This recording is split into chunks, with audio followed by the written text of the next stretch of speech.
Hello and welcome to this web mockumentary on the amazing usefulness and usability of the BTHomeHub3, the latest generation of BT Home Hubs that is bundled with pretty much all ADSL and fiber internet services provided by BT.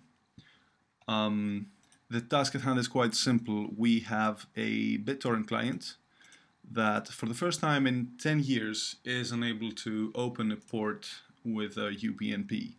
I say this because, as a matter of fact, the last time that I've had to create a custom port mapping for a BitTorrent client of mine was around 2002. Alright, so let's see.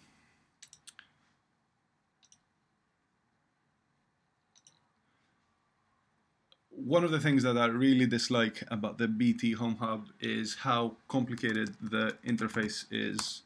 So let's just count the number of steps needed after we've entered our passwords and everything to create a custom port mapping, assuming that we already know where everything is, that we've been using this for, on a daily basis for years. So click on Advanced Settings, 1. Click Continue to Advanced Settings, 2. Click Port Forwarding, 3. 4, 5, 6, 7, 8, 9, 10, 11, 12, 13, because if you actually click apply without clicking add, then it doesn't give you any warning that it didn't accept your port mapping, but it'll still go ahead and create a completely useless user-defined game or application with no port mappings installed. That's also quite useful. So we're at 13, then we go 14, 15, it's actually at the end of the list while everything else is sorted alphabetically.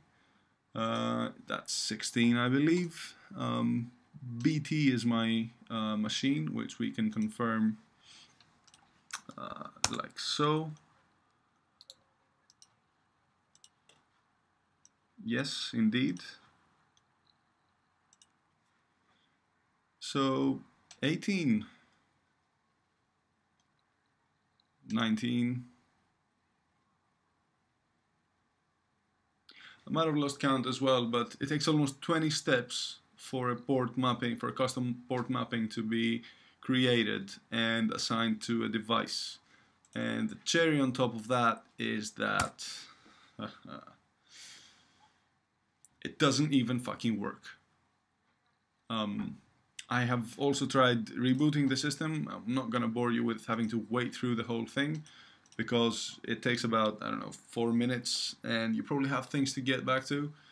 But the fact that it doesn't actually work to begin with, uPnP that is, and the fact that it takes 19 steps to create a custom port mapping, and that is assuming you already know where everything is, because if you just go to port forwarding before going into advanced settings, then you are actually not going to find it there. You have to read the text that redirects you to advanced settings.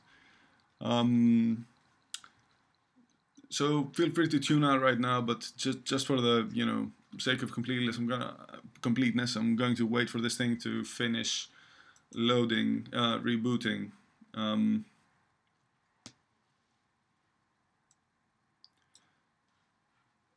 Also, for the sake of fairness, the BT Infinity product slash service that I purchased with BT is actually quite good if you discount the BTHomeHub3 side of it. So if you can spend 60 or 80 quid for a decent wireless LAN router on top of this pile of crap that BT bundles you with, then it's still a pretty good option. My previous provider was ADSL2 Plus, and it was meant to cap at 24 megabits, but it was actually syncing at around, I don't know, 6 or 8, and it was just terribly slow.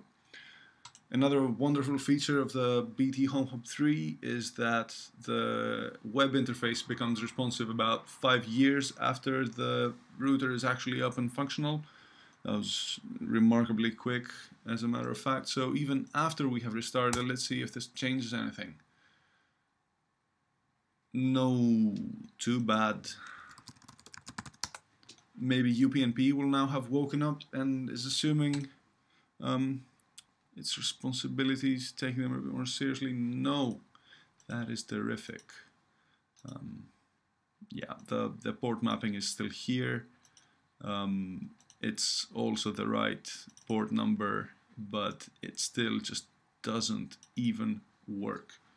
I am massively disappointed, and if I'm not gonna tell you to stay away from BT products and services in general, like I said, I'm quite happy with my Infinity service, but the BTHomeHub3 router is truly a pile of shit. Enjoy and have a nice day.